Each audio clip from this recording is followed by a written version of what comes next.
This is going to absolutely enrage the country, especially the Republican base, a base that is clearly behind the ex-president.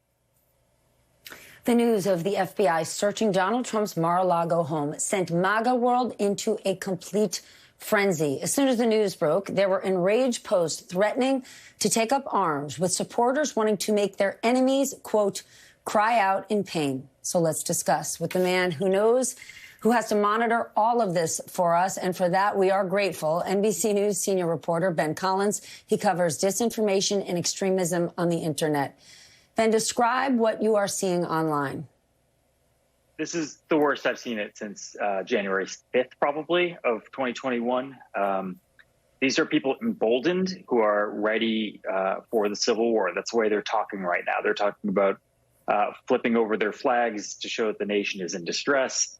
They're talking about buying more ammo and buying more guns.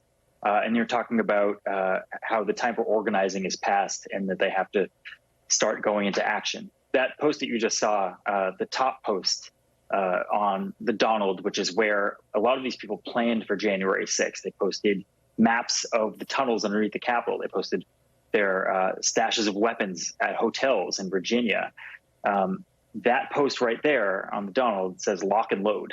That's the top post that you see in reference to the news tonight, that Donald Trump's Mar-a-Lago has, in fact, been subject to an FBI raid. The words lock and load. Well, Ben, it was before January 6th. It was the night before. You and your reporting partner, Brandy, said this is going to be a violent attack tomorrow. You rang the bell. You sounded the alarm. Are you right now feeling like we are going to see a repeat event of something similar in terms of the violence? I would say the only good news here is that there is no organizing principle here. They have tried to get people to go to Mar-a-Lago tonight. That is too quick for a lot of these people in this forum and a lot of these people in these telegrams. But they are planning for something in the future, and they are just very, very upset. The difference is they had a tip of the spear with Donald Trump back in the day. They had a guy who would spout directions and say to be at a specific place to channel all that anger. That's how it ended up on January 6th. Is Donald Trump told them to be at a specific place on January 6th, and they said that was the last day that they could take action. There is no tip of the spear right now. It probably still is Donald Trump, but you have to find him through Truth Social or something, or you have to find him through a press release now, not through Twitter giving step-by-step instructions. The only solace here is that there is no big brand date for this stuff just yet. But the anger and the vitriol and the idea that this is a last straw, that the Civil War is basically upon us, that is the thing that's permeating in these pro-Trump forums tonight. But has any of that movement weakened, whether it's all of those January 6th or many of those January 6th rioters getting arrested, getting convicted, Donald Trump not pardoning any of them, the January 6th hearing, more and more Trump officials, his former attorney general saying it was all a big lie. None of that is getting through to this MAGAverse?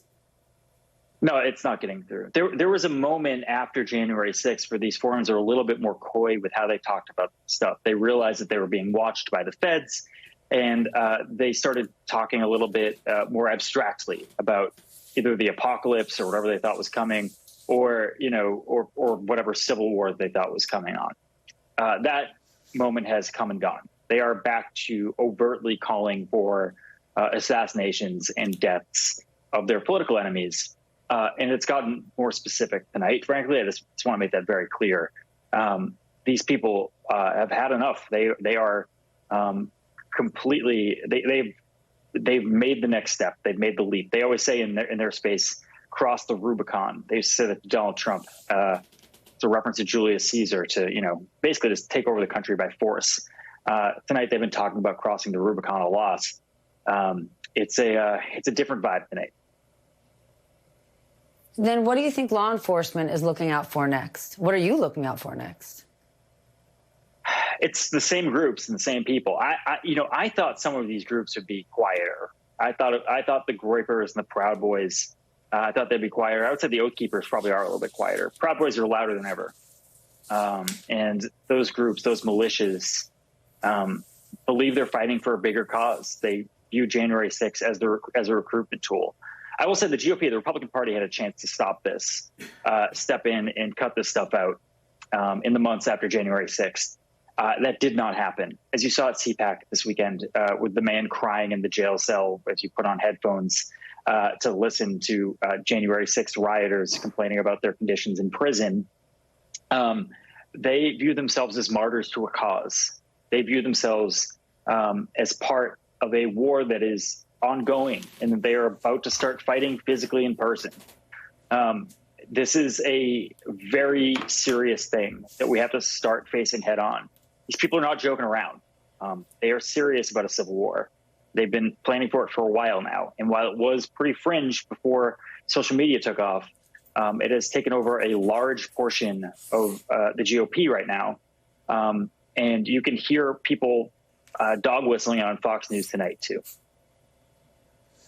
But it doesn't have to take over the GOP. On any given day, the GOP can take action to stop this. And when you talk about the fringe, Ben, I think about the guy at CPAC enacting being in a prison with a lawmaker kneeling before him. And it was Marjorie Taylor Greene, who is a loud mouthpiece, but who does absolutely nothing legislatively.